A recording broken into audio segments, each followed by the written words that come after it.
Salut à tous, on se retrouve sur une petite vidéo de débunkage rapide sur une vidéo parmi tant d'autres d'un youtubeur ou d'une youtubeuse connue du milieu Terre plate.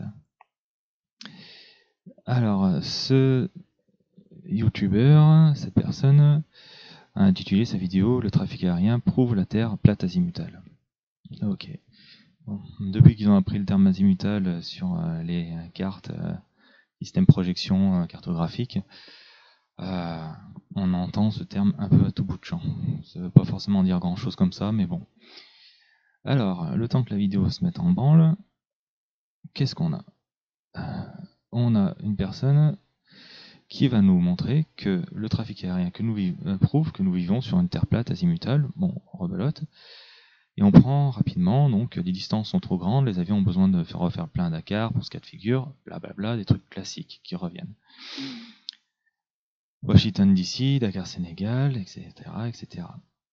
Seulement, voilà, à un moment donné, commence à sortir des cartes issues de sites internet dont je vais mettre les liens dans le descriptif de la vidéo, qui permettent de suivre le trajet des avions sur une carte de la Terre, sur une map monde.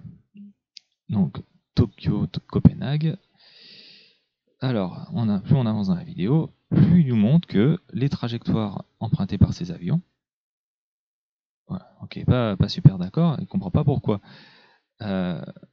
Le vol Moscou-Los Angeles doit grimper comme ça, passer par le pôle Nord. Voilà. Point d'interrogation. Bizarre. Et là, il se rend compte que Moscou-Los Angeles, si on trace un trait sur cette carte, effectivement,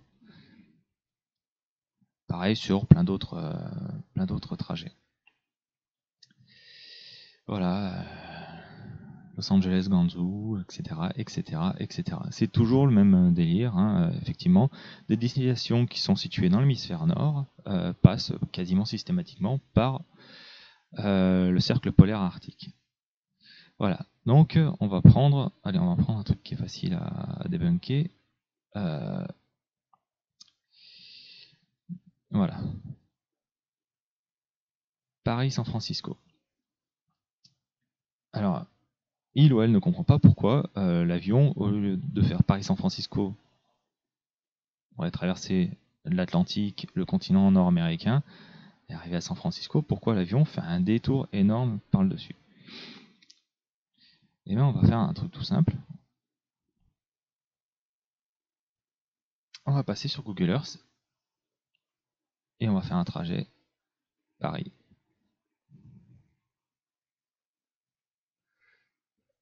San Francisco. La baie de San Francisco, c'est ici. Voilà, l'aéroport. Enfin, si je me plante pas, hein. Eron, Santa Rosa, San Francisco. Voilà, donc l'aéroport, bon, admettons, il est par là. Et là, donc, si on dézoome, qu'est-ce qu'on observe? Le trajet le plus court pour aller de Paris à San Francisco sur la Terre sphérique passe par le sud du Groenland. On retourne sur la carte qui est dans la vidéo du youtubeur. Le trajet Paris-San Francisco passe par le sud du Groenland. Voilà. La baie d'Hudson, voilà. Le Canada, etc., etc. On va faire une autre destination qui lui semble complètement débile, New York, Dubaï, avec le gros point d'interrogation ici encore. Donc, si on reprend New York, voilà, New York, à Dubaï,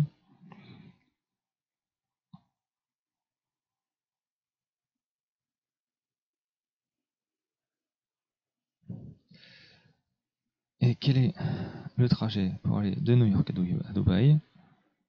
Il passe par la côte de l'océan Atlantique nord-américaine, passe au sud du Groenland, passe par au-dessus de l'Écosse, le sud du Danemark, Allemagne, etc., etc. Sur la carte. Sur le début du vol, on voit il passe par la côte ouest la côte est nord-américaine, la côte atlantique, au sud du Groenland. Voilà. San Francisco, Séoul, dernier point, et puis après je vous laisse. Donc, San Francisco, jusqu'à Séoul.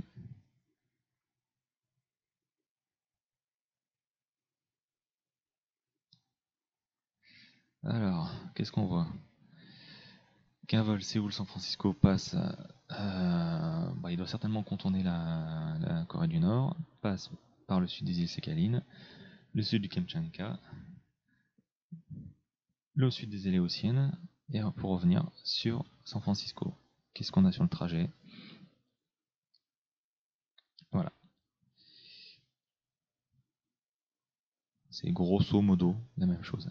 Après, les règles de l'aviation civile, les règles de l'aviation internationale imposent certains trajets, hein, évidemment.